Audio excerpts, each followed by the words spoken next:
কেষ্ট মণ্ডল কাজল শেখের সম্পর্কের শীতলতা কাটল না। কোনো একনায়কতন্ত্র নয়, সব সিদ্ধান্ত কোর কমিটিরই। কোর কমিটির বৈঠকে শেষে জানিয়ে দিলেন কাজল শেখ। কোর কমিটিতে পরামর্শ দিতে অন্তর্ভুক্তি অনুব্রত মণ্ডলের। তাহলে ডানা ছাটা শুরু হলো কি কেষ্ট মণ্ডলের? কোর কমিটিতে অন্তর্ভুক্ত করা হলেও সিদ্ধান্ত নেওয়ার কোনো ক্ষমতাই আর থাকলো না অনুব্রত মণ্ডলের। দলীয় বৈঠকে মুখোমুখি হলেও কেষ্ট কাজলের সম্পর্কের শীতলতা থেকেই গেল। কোর কমিটি মিটিং পুরো বীরভূম ডিস্ট্রিক্ট নিয়ে আলোচনা হয়েছে। বীরভূম জেলার 167 গ্রাম পঞ্চায়েত ধরে ধরে আলোচনা হয়েছে। আগামী যে 26-এ নির্বাচন আসছে, সেই নির্বাচনে আমরা সকলে সংঘবদ্ধভাবে একত্রিতভাবে ইউনাইটেডভাবে কাজ করব। দলনেত্রীর নির্দেশে, আমাদের যুবরাজ অভিষেক বন্দ্যোপাধ্যায়ের নির্দেশে সেই সব বিষয় নিয়ে আলোচনা হয়েছে। অনুব্রত মণ্ডলের সঙ্গে কি আলোচনা হলো? আমরা সবাই মিলে একসঙ্গে আলোচনা করেছি। এখানে কোনো ব্যক্তি বিশেষে কোনো ম্যাটার করে না। আমরা 7 জন বসেছিলাম, দলনেত্রী এবং আমাদের যুবরাজ অভিষেক বন্দ্যোপাধ্যায়ের নির্দেশে আলোচনা করি। আগামী দিনও যে মিটিংগুলো ডাকা হবে আহ্বায়ক হিসাবে বিকাশ আমাদের সকলকে ডাকবেন এবং আমরা সকলে এসে এভাবে আলোচনা সাপেক্ষে সবাই থাকবে। কোর কমিটি যারা সদস্য তারাও থাকবে। আগামী দিনে জেলায় সংগঠনকে মজবুত করার জন্যে কর্মসূচি গ্রহণ করা হবে। এজেন্ডা যে সব এজেন্ডা তো সবার সামনে বলা সম্ভব নয়। কিছু কিছু আমাদের দলীয় ব্যাপার, এগুলো আমাদের কিছু কিছু ক্ষেত্রে আমাদেরকে সিদ্ধান্ত নিতে হয়।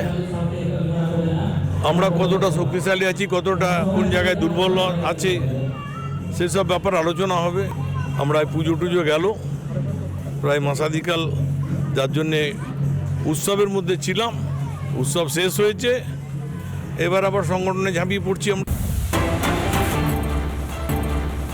নজর রাখবো দক্ষিণ 24 পরগনার জীবনতলার দিকে। জীবনতলায় নাবালিকার যৌন নিগ্রহের অভিযোগ। যৌন নিগ্রহের অভিযোগে গ্রেফতার স্কুল শিক্ষক। ক্লাসরুমের ভেতরে ছাত্রীকে যৌন নির্যাতনের অভিযোগ। শিক্ষকের বিরুদ্ধে থানায় অভিযোগ দায়ের। আজ ধৃতকে পেশ করা হবে আলিপুর আদালতে।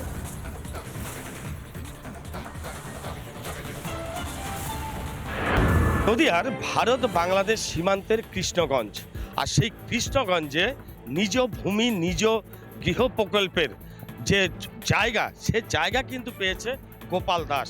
তারপরে দু একবার সার্ভে হয়ে গেলেও এই রুগ্ন ভগ্ন দশা বাড়ির তার কিন্তু কোনো আর আবাসের যে ঘর, সে ঘর থেকে তার নাম বাদ চলে গেছে।